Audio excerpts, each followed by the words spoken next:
Gajireenyi lafarraa abjuu ta'e naaf hin taane jechuun maal gochiisi mormuu qilleensa marrachuuf harka bal'isuudha waa dhufa akka jiru shakkaniiru ormuu tu karoorfatu ilmi namaa jiga abdii sabaaf maatii takka malee gufaa seenaa gaariin nasiima du'aa daraakee yaa tokko anis gara kee nan dhufa tu karoorfatu ilmi namaa jiga abdii sabaaf maatii takka malee gufaa faara tolaan nasiima du'aa daraakee yaa tokko anis gara kee nan dhufa Gadeet yeroo deemu lafti baduu bakka caababawaa waan fooyya'u tokko serga dhabdee maraarfatee maatas taa'uwawaa nu gooyyomsu beektonni soobanii nuun dubbatu borwaan araagoona dulluma du'aan ga'u jaan argaa waadaa tobbeeto namaattu manaa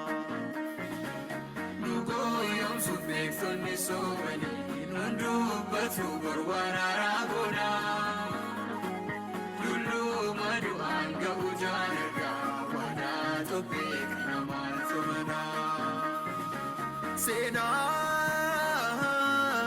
seenaaf jiraanna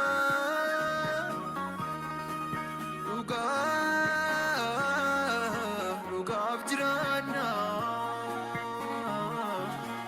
dirqama qabna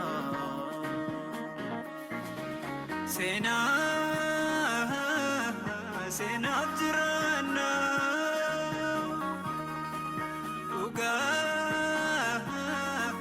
dhugaaf jiraanna dirqama qabna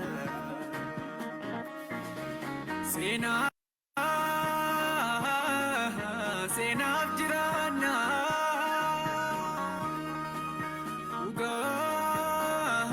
dhugaaf jiraanna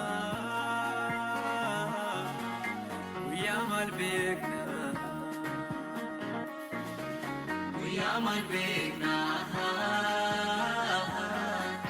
dhugaaf jiraanna guyyaa maal beekna seenaaf jiraanna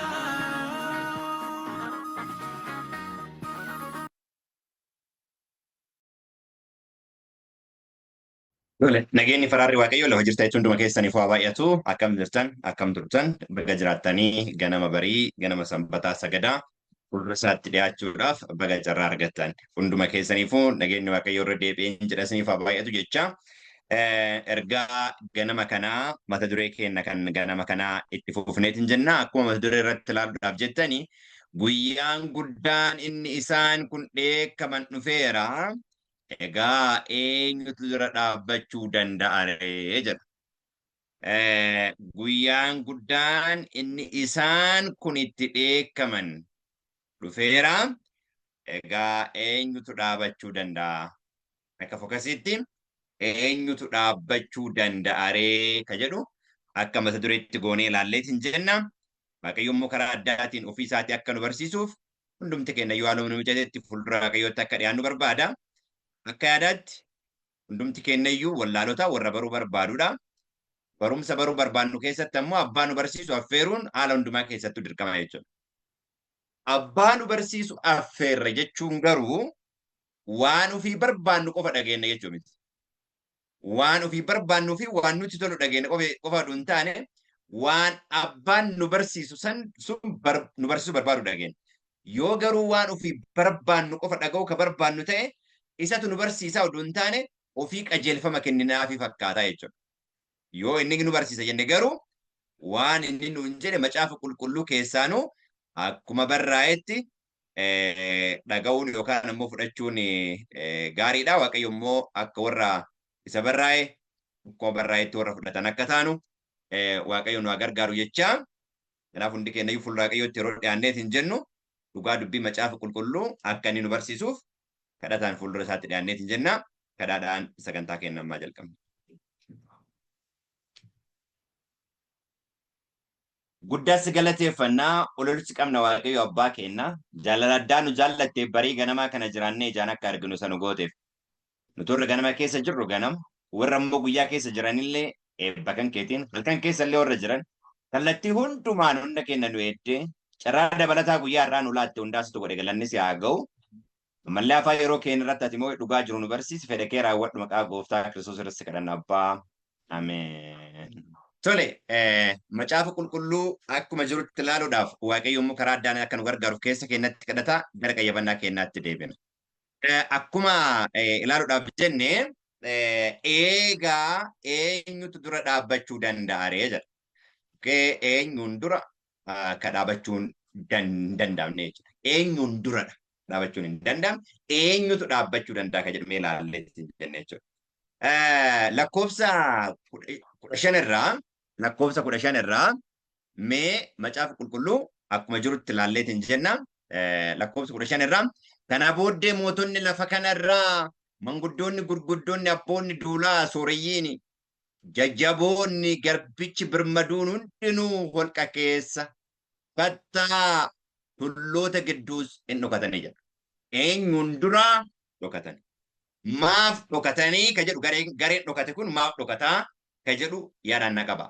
Tulloonii fi kattaawwan nu irratti jige jedhanii kadhataniitiin jedhan jechuudha. Nu irratti jige jedhanii kadhataniitiin jedhan. Kun ammoo eenyuun jala akka ta'e macaafa qulqulluu irratti mee ilaalleetiin jenna jechuudha. Amma kana booddee eenyuun jalaa dhokachuudhaaf akka isaan jedhan moora amma maal godha jechuudha. Ifa nuuf godhaa jechuudha. Fuula isa teessicha irra taa'u dura dheekkamsa hoolichaa duraas nu dhoksaa jedha. Maalidhaan? Dhagaa kattaawwan gurdoota oduun jedhan diqqaa oduun jedhan. Kanaaf amma garee lama jira jechuudha. Gareen tokko garee dhokatu, gareen biraa immoo Isaayaas boqonnaa 25 irra jira. Kana Waaqayyoon kenna inni nuti eeggachaa turree ka jedhan jiru. Isaayaas boqonnaa 25 lakkoofsa 9 irraa akkana jedha. Yommus isaan ilaa inni Waaqayyo keenya inni nuyi nu fayyisa jennee eeggachaa turre isa. Inni nuyi amananne isa. Kottaa fayyisuu isaatti hin gammannaa inni ililchinaa jedhu. Kiristoos gaafa deebi'ee dhufeetiin jedhu ammootu Luqaas boqonnaa 9:26 irraa akkas jedha macaafni qulqulluun. Eenyullee anatti dubbii kootti yoo yeelle jedha. Eenyullee anatti dubbii kootti yoo yeelle. Yesuus maal akka inni jedhe kuma jiru yoo hin fudhanne eenyummaa isaa yoo ittiin yeellaane jechuudha. Eenyullee anatti dubbii kootti yoo yeelle ilmi namaa ulfina isaatti kan abbaa isaatti kan qulqulloota ergamootaatiinis yommuu dhufu isatti yeellaa jedha. Kanaaf amma yeroo dhufu waaqummaa yoo jennu abbaa isaa wajjin yookaan immoo ulfina abbaa isaatiin dhufu. Gabraa'oo qulqulloota ergamootaati jechuudha. Amma har'a poointii kan irra laallee hin jenne jechuudha. Guyyaa kana jala eenyutu dhokataa yookaan immoo eenyutu jala dhaabbachuu danda'a ka jedhu gaaffii kanaaf deebii kennina. Garuu kan mul'atu immoo maalidhaan? Kan mul'atu ulfina abbaa akkasumas immoo kan ilma isaati. Kiristoos gaafa dhufu ulfina isaa kan abbaa isaatiin deebi'ee dhufa jechuudha. Akkasumas immoo qulqulloota ergamoota wajjin. Ergamoonni immoo fiizikalii warra waliin dhufanidha jechuudha. Baay'ee gaariidha. Inni kuni isa yeroo biyya lafaatti dhufu Yesuus Kiristoos Filiphisius boqonnaa 2 lakkoofsa 6 irratti inni bifa waaqayyummaatiin utuma jiru ulfina waaqayyummaa isa abbaa isaa wajjin wal isa qixxeessu wanta qabatanii itti hafanii ittiin lakkoofne jedha. Isa kana Wangeelii Yohaannis boqonnaa 17 irratti immoo gara ulfina kanaatti akka deebi'u yookaan immoo ulfina kana akka inni qabaachuu danda'u nuu kenna jechuudha. Akkana jedha 5 irratti. Ammas yaa abbaa ulfina isa tuu biyya lafaa hin uumamin ani si biratti qaba tureen ofii kee bira ulfina naa kenni jedha. Otoo biyyi lafaa hin uumamin ulfina isa bira qaba jechuudha. Amma ulfina kanan mul'atee jira. Ulfinni kun isa Museen fuula keenyatti agarsiise jennaan namni yoon arge maal ta'uu hin danda'u. Jiraachuu hin danda'u jedhe sanadha jechuudha. Jedhe sanadha jechuudha. Kanaaf amma guyyaan inni guddaan asitti mul'ata boqonnaa jaarratti ilaalaa jirru kun eenyutu jala dhaabbachuu danda'a. Guyyaan guddaan inni isaan kun dheekkaman dhufeera. Egaa eenyutu isa dura dhaabbachuu danda'a. Isaan kun kan jedhu xiyyeeffannaa laallaa akkasuma eenyutu dhaabbachuu danda'a kan jedhu illee xiyyeeffannaa laallaa jechuudha. Tole. Kanaaf kan mul'atu guyyaa kanatti eenyudha jenneerra ilmi waaqaa gaafa dhufu ulfina isaa kan abbaa isaatiin mul'ata jenneerra. Kan amma dhaabbachuu danda'u garee tokko qofaadha. Gareen kun mul'ata boqonnaa 17 wangeela Yohaannis boqonnaa 17 irratti hin jira. Asirra garuu kallattiidhaan akka mul'ataatti nan deebisa yookaan immoo laallaa 22 irraa maal jedha asirratti. Akkuma nuyi tokko taane isaanis tokko haa taaniif ulfina ati anaaf kennite isaaniif kenneera jedha. Amma akkuma abbaa fi ilmi tokkocha ta'an nullee abbaa fi ilma wajjin tokkocha akka taanu walii kenna wajjin tokkocha akka taanu ulfinuma abbaan ilma isaatii kenne kana nuu kenne jechuudha. Fakkeenyaaf Kiristoos gaafa macaafni qulqulluun sagalichi nama foonii ta'ee nu gidduu buufatee ulfina isaa isa ayyaanaaf dhugaadhaan guute argine gaafa jedhu ulfina isa ilmi tokkochi abbaa isaa irraa fudhatu argine jedha macaafni qulqulluun. Kanaaf ka gidduu keenya buufate kana gaaf Kiristoos keessa keenya jiraate ulfina kana arganna jechuudha. Amma gara mul'ataatti deebinee taatee bara dhumaa wajjin wal qabsiifnee ilaallu. Amma yeroo isa dhumaati.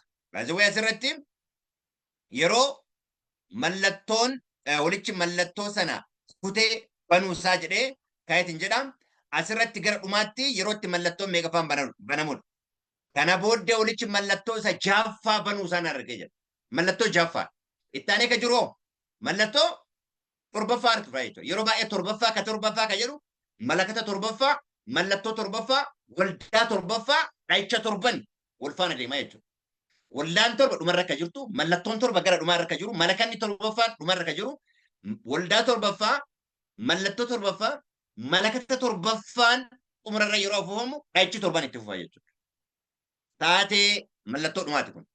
Amma gareen bara dhumaa kana keessa dhaabbachuu danda'u mul'ata boqonnaa 10 irratti illee the mystery of God should be finished jedha. Icciinni waaqummaa maal ta'uu qaba? Raawwatamuu qaba. Santariitii yeroo bara bal'inaan itti deebi'a.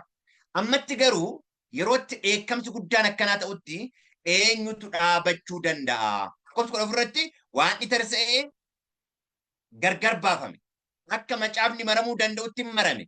Tulluun biyyi bishaan keessaa hundinuu iddoo isaaniitti maal ta'an hin butamanii jedha. Kun ibiddaan iddoo isaatti addii haarawaaf samii haarawaa kan hin uuma kan jedhu kan ibsu waan barbaadeef jechuudha. Amma gara yaada addaatti ammaatti haa dhufu. Kanaaf gurguddoonni birmaduu duuntaan eenyullee duuntaan hundinuu gaafa holqa keessa baqatan argina. Eenyutu dhaabbachuu danda'a kan jedhu laalla. Eenyutu dura dhaabbachuu danda'a. Asirratti mee guyyaan itti isaan dheekkamaniiran kan jedhu kana 17 kana for the great day of his wars is come and who shall be able to stand. Dheekkamsa isaa jedha Ingiliff his wars jedha Ingiliff yeroo dubbatu. Oromofaratti kaayikaniiran ammoo inni kun King James version dha kanan dubbisaaro. Guyyaan guddaan itti isaan kun dheekkaman dhufeera. Egaa eenyutu dura dhaabbachuu danda'a? Eenyu asirratti fuula isa teessicha irra taa'u dura oolike dura. Karaa biraatiin abbaa fi ilma jechuudha. Isa teessoo irra taa'ee jiru kan jenne kun eenyudha kan jedhu 16 kan jedhu kana yaadannaa qabadhaa. Boqonnaa 7 irratti eenyu kan jedhu kanaaf gaafii deebisaa waan ta'eef. Kanaaf gaafii lakkoofsa 17 irra gaafateef deebiin boqonnaa 7. Guyyaa guddaa inni itti isaan kun dheekkaman dhufeera. Egaa eenyutu dura dhaabbachuu danda'a ree gaafii jedhuuf deebiin boqonnaa 17 irra warra jirani. Kana booddee ergamoonni arfan golee lafaa arfan irra dhaabbatanii qilleensi lafarratti qilleensi kan jennu kun maal inni waraana rakkina dhibee garaagaraa jechuudha. Mukattis akka hin qilleessofnetti qilleensota golee arfanii ittisuu isaanii nan arga jedha. Muka ka jedhu marga ka jedhu mul'ata boqonnaa 9 yeroo dubbiftan warroota isaaf abboomaman akka ta'eetiin jedha. Namni hundinuu akka margaa akka ta'eetiin jedha. Akkasumas muka wayinii mana Israa'elitti macaan qulqulluun akka fakkeessu argina jechuudha. Ergamaan tokko immoo Waaqayyo isa jiraataa bira waaqayyo isa jiraataa gaafa jennu Yesus Kiristoos eenyu naan jettu jennaan ilma waaqa jiraataati jedha. Kan abbaa keessatti jedheen. Kanaaf waaqa jiraataa biraa gaafa jennu abbaa biraa jechuudha. Kiristoos waaqa jiraataadha? Eeyyee dhibbaan dhibbatti. Maaliif? Ilma waaqa jiraataa waan ta'eef. Maalummaan isaa dhibbaan dhibbatti kan abbaa waan ta'eef. Akkasumatti akkuma yaadaatti jidduudhaan galchuudhaaf. Waaqayyo isa jiraataa biraa mallattoo fuudhee karaa boruutu ba'uu nan arge. Ergamichis ergamoota arfan warra lafaa fi galana miidhuun isaaniif kenname sanaan sagalee guddaadhaan waame. Baay'ee asirratti mallattoo abbaa wanti ta'eef tokkoffaa seerri waaqayyo mallattaa'eera. Lammaffaa ilmi waaqayyo mallattaa'eera. Sadaffaa warri seera waaqayyoof ilma waaqayyo isa ta'e amala waaqaa warri calaqqisan illee mallattaa'u. Seerri waaqayyo akka mallattaa'e Isaayyaas keessatti abboommi koo duuka buutota gidduutti maal godhi jedha. Mallattoo itti godhi jedha. Wangeela Yohaannis boqonnaa 7:26 I think yoo garuu baadhee maal jedha? Buddeena jireenyaa isa abbaan waaqayyo abbaan maal godhe? Mallattoo itti godhe.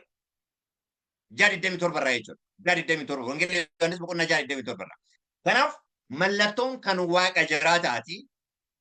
Karaa ilmasaa karaa gooftaa Yesus Kiristoos nullee mallattoon. Baay'ee maaliin mallattoon afur qulqulluun. Kanaaf abbaan afur qulqulluu ilmasaa si kenne ilmi isaa immoo karaa ilmasaa nuu kenname jechuudha. Abbaan ilmasaa mallatteesse karaa ilmasaa ilmillee nu mallatteesse akka inni jedha afur ofii isaa irraa akka nu kenne arginee hin jenne jechuudha. Siildi ka jennu yookaan hin dibame ka jennu hafuuraan akka ta'e beekuun baay'ee gaariidha jechuudha. Ergamichis ergamoota arfan warra lafaaf galaana miidhuun isaaniif kenname sanaan sagalee guddaadhaan hamma nuyi adda hojjettoota waaqayyo keenyaatti mallattoo goonutti lafa galaana muka sin miidhinaa isaaniin jedhame jedha. Lafa galaana muka sin miidhinaa. Amma maal goonu? Amma adda hojjettoota waaqayyo keenyaatti mallattoo goonuuf. Kanaaf amma warri guyyaa sana jala dhaabbachuu danda'a warra mallattaa'an qofaa jechuudha karaa biraatiin. Eenyutu dhaabbachuu danda'a gaafii jedhu gaafiin warra mallattaa'anidha. Maaliin mallattoofnaa ka jedhu yaada baay'ee murteessaadha. Nama mallattaa'e mallattoo maaliitu irraa argamaa ka jedhu immootu sun yaada murteessaadha. Ilaalla boqonnaa 14 wajjin wal bira qabsiifne gaafii eenyutu dhaabbachuu danda'a jedhuu fi warra mallattaa'e. Mul'ata boqonnaa 7 irra warra jiran jechuudha. Lakkoofsa warra mallatteeffamiin dhaga'ee gosa ijoollee Israa'elii hundumaa keessaa 1,440 mallatteeffame jira. Okay, saba taateen kun taatee bara dhumaati. Taatee bara dhumaati. Mallattoo torbaffaa akkasumas immoo malakata torbaffaa kan wal qabateera jechuudha. Wayyoo sadaffaa keessatti Daani'eel mul'ata boqonnaa 10 irratti illee kalaallee hin jiru. Wayyoo lammaffaan darbe jedhamee wayyoo sadaffaan yeroo dhufuuf jedhutti mul'anni boqonnaan 10 gidduu ka dhufu. Gidduu ka dhufu jechuudha. Ammallee isa xumuraati. Taatee isa xumuraati jechuudha. Mul'ata boqonnaa 14 keessatti kalaallee hin jennu immoo warra mallattaan jennu kun wayyoo maalii keessa jechuudha? Wayyoo sadaffaa keessatti jechuudha. Kanaaf waliigalatti yeroo xumuraa jechuudha. Yeroo xumuraa. Asirratti illee mallattoo torbaffaadha. Achirratti illee wayyoo sadaffaa yookaan malakata torbaffaa. Yeroo boqonnaa 10 irratti maal jedha? Malakanni torbaffaan afuufamuuf yeroo jedhu jedha. Yeroo malakanni ni dhumaa afuufamu jedhutti icciinni waaqummaan raawwatama jedhee achitti illee jidduu galchaa wal bira qabaa laala. Amma nuyi adda hojjettoota waaqayyoo keenyatti mallattoo goonutti lafa galaana muka sin miidhina. Kanaaf warra asitti mallatteeffaman kunniin saba bara dhumaa rakkoo guddaa keessa warra darbanidha jechuudha. Karaa biraati. Sababni isaa rakkoo guddaadha kadhuma. Inni yaadattoota Daani'eel boqonnaa 20 Maatiyos boqonnaa 24 irratti warra fo'amaniif jecha yeroon sun utuu gabaabbachuu dhabaate foon qabeessi tokkollee lafarratti maal hin godhu jedha. Hin hafuu jedha. Garuu warra fo'amaniif jecha yeroon sun akka inni gabaabbatu lafa ga'a. Isaan kun warra mallatteeffamani. Mallattaa'u jechuun akkuma Israa'el yeroo Gibxii bayan balbala isaaniitti hunda hoolichaa dibachuudhaan duuti mana isaanii akkuma hin seenne ammallee warra mallatteeffaman kana yeroo rakkoo isa guddaa rakkoo Yaaqoob jedhutti Ermiyaas boqonnaa 37 irra isa jiru jechuudha. Akkasumas Daani'eel boqonnaa 12 irra isa jiru rakkoon sun mana isaanii hin seenu jechuudha. Because they are sealed. Mallattaa'aniiru isaan. Malee rakkoodhaadhaan akkanumaan yookaan gosa Israa'el waan jedhu miti jechuudha. Kana ilaaluun baay'ee gaariidha. Yeroo sikweensi isaa wajjin wal qabsiifne ilaaluun baay'ee gaariidha. Okay, isaan kun inni mallatteeffamanii garuu samii kan galan isaan qofa miti. Isaan qofa miti. Isaan warra mallattoodhaan mallattaanii adda baanii rakkoo sadhumaa keessa warra darbanidha. Fiizikalii jechuudha. Warra keessa darbanidha. Warra isaaniif jecha yeroo sun gaabbatudha. Dhumarratti faaruu isaan faarsuu danda'an eenyullee hin faarfatu. Boqonnaa 14tti dhumna waan ta'eef yaada na qabadha. By the way, isaaniin mallattaanii mallattoo eenyuutiin mallatteeffaman kan jedhu boqonnaa 14 irratti mallattoon isaan ittiin mallattaan asitti hin deema boqonnaa 9 irratti. Hundinuu warri kanaan dura du'anis warri akkasumas immoo jiranis waan kumaan isaan godhu tokkochatu jira. Waan isaan lachuu tokkocha godhutu jira. Sababni isaa warri ammallee mallattaawwanti jedhamee fi rakkina irraa qolatama jechuudhaaf. Warri duraallee dhugaarra dhaabbachuun isaanii istaandardii dhugaan ittiin madaalamu tokkochuma jechuudha. Uumaa wanti garaagarummaa qabu hin jiru. Ilaalaa rogatti. Ergamichi san ilaalee hoolichi tulluu Tsiyoon irra dhaabbatee nan arge namoonni 1,450 warri maqaan isaa maqaan abbaa isaa adda isaaniitti caafame isa wajjin turan. Eenyu wajjin? Hoolicha wajjin. Gaara gubbaa irratti moo wajjin? Boqonnaa 17 irratti kanatti hin deebi'a. Boqonnaa 17 irratti maal jedha? Isaan hoolichatti lolan kaasu. Hoolichi garuu gooftaa gooftotaa mootii moototaa waan ta'eef isaan immoo warri isa wajjin turan. Warri eenyu wajjin turan? Hoolicha wajjin turan. Isaan warra waamaman, warra fo'aman, warra manamani. Isa wajjin kan turan. Warra waamaman, warra fo'aman, warra manamani. Isa wajjin turanii jedhaadha asirratti illee. Ergasii na ilaalee hoolichi tulluu Tsiyoon irra dhaabbatee nan arge namoonni 1,444 warri maqaan isaa maqaan abbaa isaa sadda isaatti caafame isa wajjin turan. Okay. Kanaaf kunni 144 kunniin warra waamaman, warra filaman, warra amanamanidha. Amanamanii jechuudha. That include me too. Anallee isinillee laallata jechuudha. Yoo jabaannee dhaabanne. Iddoo biraatti maal jedhaa? Strive to be one of them jedha. Amma adda isaanii irra maaltu jira? Maaliin mallattoofna bura tokko? Maaliin mallattoofna? Amma nuti maaliin mallattoofna? Waa'ee mallattaa'uu tarii yeroo biraa bal'inatti deebinaa garuu amma maaliin mallattoofna? Kaarentii shuun isa kana. Ergaan ariifachiisaa yeroo isa kana. Eenyutu dhaabachuu danda'a warra mallattaa'edha. Maaliin mallattoo? Eenyutu mallattees? Dubbii ijoodha kun. Maaliin mallattoo? Okei obboloota koo namoonni biyya gora qulqulluu kallattii irraa deebi'u. Maaliin mallattoofna kan jedhuufi Efesoon boqonnaa 1 lakkoofsa 2:13 akkana jedha. Ulfina isaatiif galata akka taanuuf nu fo'aadha. Isin immoo ergaa dhugaa wangeela fayyii keessanii karaa isaa dhageessan garaa almasaa. Isin warri dhageessanii itti amantan hafuura qulqulluu isa abdachiifame maal taataniif mallatteeffamtaniirtu jedha. Kanaaf namni tokko hafuura qulqulluun mallattaa'e jechuun maqaa abbaa fi ilma ofirraa qaba jechuudha. Mallattaa'uu. Efesoon boqonnaa 4 lakkoofsa 30 irratti yeroo namni baay'een jaallatu anillee jaalladhu hafuura waaqayyoo isa qulqulluu akkuma caanu qulqulluun jedhu dubbisa.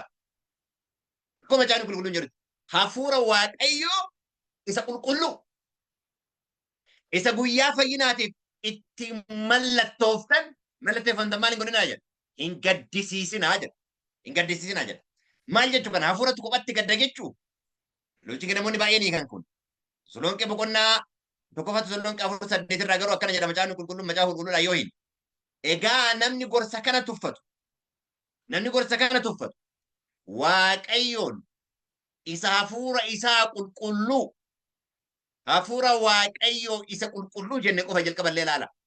Isa qulqulluu isiniif kenne tuffata malee nama tuffata miti jedha. Kanaaf hafuura qulqulluu tuffate namni gaafa jedhamu waan biraa tuffate oduu hin taane waaqayyoon isa hafuura isaa qulqulluu namaaf kenne sana tuffate jechuudha.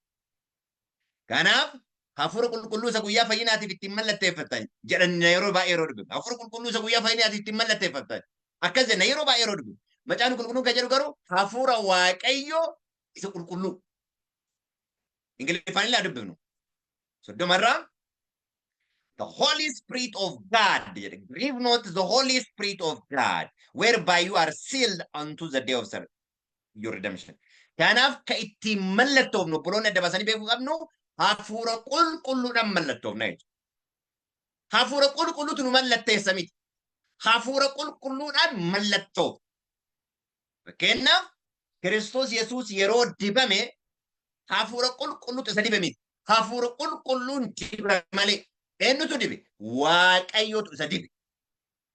Kanaaf ammallee hin mallattoofna yeroo jennu waaqa hafuura qulqulluutu nu mallatteessa oduu hin taane hafuura qulqulluu mallattoofna. Gaafa hafuura qulqulluu mallattoofne ammoo mallattoo ilma maqaa abbaaf ilmaatu nurra jira. Maqaa abbaaf ilmaatu nurra jira jechuudha ammoo amala abbaaf ilmaa mul'ifnaa jechuudha. Maqaan amala mul'isaa waan ta'eef. Warra mallattaan gaafa maal mallattoo kan jenne hafuura qulqulluudhaan ilaalleerra eenyutu mallatteessa? Eenyutu mallatteessa? Seera isaa, seerri isaa mallattaa'eera jenneerra gara ilma isaa, ilmi isaa mallattaa'eera abbaadhaan nuti mallattoofnaa karaa tajaajila ergamootaa. Karaa tajaajila ergamootaa akka ta'e akkamiin ilaalla? Karaa ergamootaa akka ta'e. Sagaleen akka huursaa bishaan baay'ee akka gungummii qawqawwee guddaan waaqa keessaa nan dhaga'e. Sagaleen an dhageessi waan akka sagalee kiraaraa guddaa. Okay. Mee warra mallatteessan boqonnaa torba irraa ilaallu. Warra mallatteessan. Boqonnaa torba irratti eenyu fa'aa akka ta'an. Ergamaan tokko immoo waaqayyo si jiraata biraa mallattoo fuudhee karaa baruutu ba'uu nan arge. Ergamichis ergamoota arfan warra lafa galaanaa fi galaana miidhuuf isaaniif kenname sanaan sagalee guddaadhaan waamee amma nuyi adda hojjettoota waaqayyo keenyaatti mallattoo goonuutti lafa galaana mukas maal hin godhinaa hin miidhinaa jedhame jechuudha. Amma kanaaf mallattoo jechuun dubbi hafuura isaatiidha. Hafuura isaa gaafa jennu ammoo Kiristoos maal jedhe? Dubbiin ishee dubbadhu maali? Hafuura jireenyas jireetiin jedhe jechuudha. Dubbiin kun gara keenya akka dhufu mul'ata boqonnaa tokko lakkoofsa tokko irratti. Mul'ata Yesuus Kiristoos isa inni wanta dafee ta'uuf jiru waaqayyo irraa argatedha. Inni ammoo ergamaa ofii ergee eenyutti beeksisa? Yohaannis itti beeksisa. Karaa ergamaa isaa tajaajila ergaa ofii kennuu maal godha jechuudha Kiristoos? Raawwata jechuudha. Ilaalaa pooyintichi pooyintii baay'ee murteessaadha. Kanaan warri mallattaan mallattoo eenyu adda isaanii irraa qabanii mallattoo abbaa fi maqaa abbaa fi ilma jechuun karakterii abbaa fi ilmaa kan mul'isudha jechuudha. Fakkeenya Maatiyoos boqonnaa 28 yeroo namoonni maqaa abbaa fi ilmaa yeroo jedhan maqaan abbaa eenyu maqaan ilmaa eenyu gaafiin jedhu gaafatamuu danda'a. Garuu dhugaan dubbiin jiru ammoo maali? Amala abbaa, amala kan ilmaa, hafuura qulqulluu fudhachuudhaan yookaan hafuurri isaa hafuura waaqayyo wajjin walii galuudhaan garasitti makama jechuudha. Kaleessa amala biraa akka qabu cuuphamu jechuun maqaa kanaan cuuphamu jechuun amala kanaan kompiliitii maal ta'uu qaba jechuudha. Konvertidii ta'uu qaba jechuudha namni. Konvertidii ta'uu qaba jechuudha. Kun ammoo keessatti kan argamu inni ilma isaa keessatti. An abbaa koo keessa, an isin keessa, isin immoo na keessa jedha. Kiristoosin makamne jechuun Kiristoosin keessatti eenyu makamne jechuudha. Abbaatti makamneet hin jenne jechuudha. Kanaaf kun warra mallattaanidha. Lakkoofsa irratti isaan kun warra dubartoota bira dhaquudhaan of hin xureessinedha. Isaan qeerota duudhaan lafa horichi dhaqu hundumaattu isa duukaa bu'an isaan kana. Isaan kun warra sanyii namaa keessaa waaqayyoo fi hoolichaan furaman warra jalqabaati. Argitanii maqaan abbaa fi ilmaa wanti adda isaanii irra jiruu fi durumaa ka isaan furamaniif ka isaan adda baaniif waaqayyoo fi hoolichaaf. Kana jechuun maal jechuudha? Abbaa fi ilmaaf warra adda baanidha jechuudha karaa biraati. Tokkummaa abbaa fi ilmaa wajjin warra qabanidha jechuudha. Baay'ee yeroo baay'ee lallabaa goonu keessatti maqaa abbaa fi ilma yookaan waa'ee waaqummaa dhabdan. Sababni isaa faawundeeshinii irra dhaabanneetu jalqabnillee xumurrillee kana waan ta'eef. Eessattu kun keessan dhabamu. Namoonni maal jedhan? Waa'ee kana malee waan biraa waan qaxxan hin qabdan jedhan. Waa'ee kana malee maal qaadna waan biraa? Waa'ee waaqaa malee. Sababni isaa lallabni hundaan garasuma dhaqa waan ta'eef. Garasuma dhaqa waan ta'eef. Okay, kunni warra jiranii warra mallattaanidha. Yookaan ammoo warra rakkoo san keessa darbanidha. Warroonni du'aa ka'anoo yeroo sanii. Kana booddee ilaalee tuuta sonaan baay'ee saba hundumaa keessaa, gosa hundumaa keessaa, nama hundumaa keessaa, afaan dubbatamu hundumaa keessaa warroomtuu isaan lakkaa'uu hin dandeenye nan arge. Isaan uffata adii uffatanii damee muka meexxii harkatti qabatanii teessicha dura hoolicha duras hin dhaabbatanii jedha. Eenyuun dura? Teessicha dura hoolicha duras hin dhaabbatanii jedha. Jarri kun sagalee guddaadhaan fayyinni waaqayyoo keenya isa teessicha irra taa'u bira hoolicha biraas hin argama jedhanii. Kanaaf fayyinni eenyu biraa argama jedhan? Waaqayyo isa teessicha irra taa'u biraa abbaa biraa jechuudha. Hoolicha biraas hin argama jedhan. Kanaaf dheekkumsa isaanii jalaa eenyutu ooluu danda'a? Warra mallattoo abbaaf ilmaa ofirraa qabu qofadha. Warra karakterii abbaaf ilmaa mul'isa qofadha. Warra hafuura qulqulluu mallattaa'e qofadha. Warra waanni hafuura qulqulluun isaan mallatteesse miti. Warra hafuura qulqulluu mallattaan hafuura qulqulluu warra fudhate jechuudha karaa biraatti. Warra hafuura qulqulluun isaan irratti hafe jechuudha. Warra adda bayaniif amala abbaaf ilmaa mul'isa. Maal abbaa fi ilmaa mul'isuudhaaf hafuura qulqulluu qabaachuun dirqama jechuudha. Yeroo baay'ee misunderstanding kaleessa galgalee dubbataa ture hafuurri qulqulluu hin jiru jedhaa turtanii never secondii takkaaf yeroo tokkotti namni akkas jedhee dubbatee beeku. Kanaaf obboloota kun eenyutu dhaabbachuu danda'a? Yeroo nama yeroo dhumaati.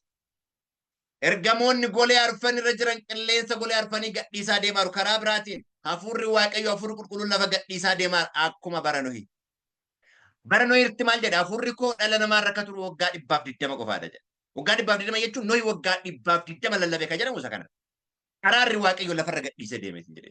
Lallanni Nohii daangaa waan godhateef oduu hin taane hafuurri araarri waaqayyo lafa gadhiisee waan deemeef badiin bishaanii gara baree lafaatti dhufu. Ammallee anummaan gaafa ol qabamaa deemu. Lubbuun gaafa iddoo olaanaa irratti qabamee leellifamu. Waan gaddisee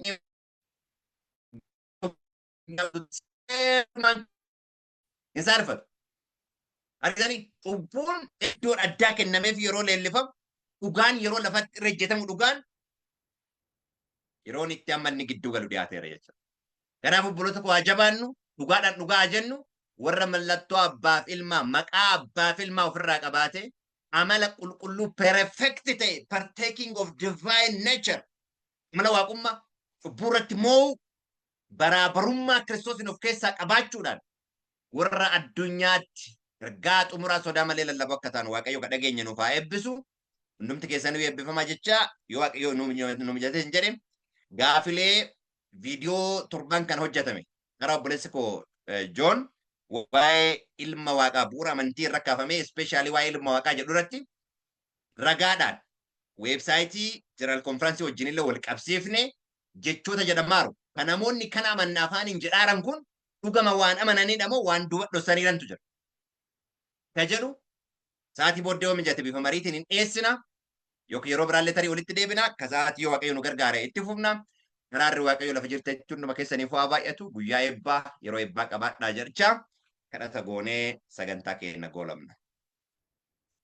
Gaggeessaaf jaalala abbummaa nu gooteef garaa ilma kee garaa gooftaa Yesuus Kiristoos guddaa si galateeffanna galanni siif haa ta'u. Ammas wallaala keenyatti nu gargaari. Dadhabina keenyatti nu hirkisi. Dhugaan jiraannee amalli keenya amala dhugaa amala kee karaa ilma kan kee mul'ifnee hafuura dhugaa hafuura qulqulluu karaa ilma kee nurratti dhangalaaftuun guutamnee mallattoofne seenaa xumuraa warra addunyaa kanaa ariifachiisan akka taanufatu nu gargaara. Dakee raawwadhu guyyaa eebba keetiin wajjin hin turre maqaa tokko jalma keessatti hin biyya lafaa jaalatteen si kadhanna yaa abbaa. Ameen.